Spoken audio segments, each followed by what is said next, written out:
বন্ধুরা, আমি কি খাচ্ছি আজকে দুপুরে? এই দেখো, লেজ মাছের ঝোল দিয়ে।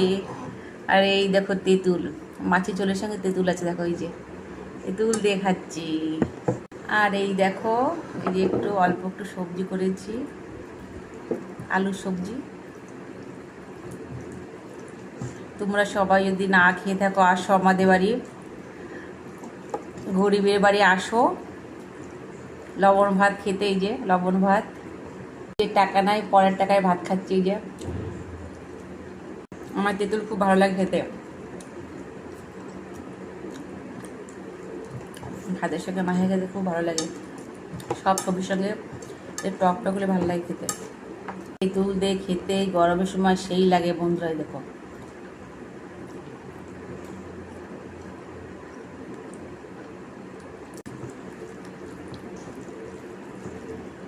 আমার টাকা নাই, পয়সা নাই, যা জোরে তাই খাই। তোমরা সবাই আমাকে কিছু টাকা দাও বন্ধুরা, যাতে আমি ভালো ভালো খেতে পারি। বিরিয়ানি, পিৎজা, বার্গার তোমরা সবাই খাও, আমার তো খেতে ইচ্ছা করে, তাই না? এখন শুধু এক থালা ভাতই খাই, যে এক থালা ভাত, আর কিছু জোটে না।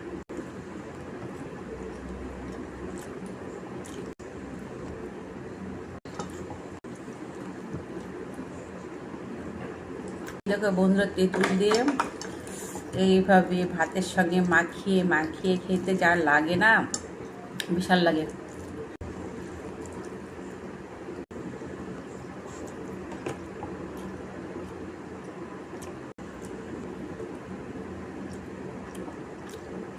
এই দেখো, আলু দিয়ে টমেটো দিয়ে মাছের ঝোল, হালকা পাতলা ঝোল। এই দেখো, লেজটা আমার জন্য রেখেছি। এইটা কোনো ভিআইপি মাছ না, এটা পেট মোটা মাছ। দেখো, আমেরিকান রুইয়ের লেজ, এটা আমি খাবো, বুঝতে পারছো? কাউকে দিইনি, লেজটা আমি খাবো। সব কিছুর মধ্যে টক দিলে খুব ভালো লাগে খেতে। এই টক দিয়ে মাখায় মাখায় খেতে সব তরকারির মধ্যে ভালো লাগে, একটু টক টকও লাগে। সবাই তো খায় না, এই জন্য আমি আলাদা করে মাখায় মাখায় খাচ্ছি। এই যে মাছের ঝোল,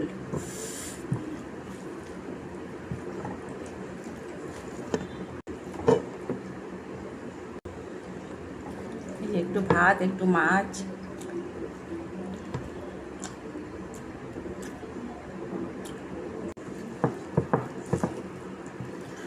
মোটা মানুষ, বেশি ভাত খাওয়া ভালো না, কম কম ভাত খাই, তবুও মোটা হয়ে যায়। কি করব, জল খেলেও মোটা হয়ে যায়। আছে কত ভাত খায়, কত কিছু খায়, তারা মোটা হয় না, তারা খুব ভালো শান্তি পায়। আমার মতো এরকম অবস্থা হয় না।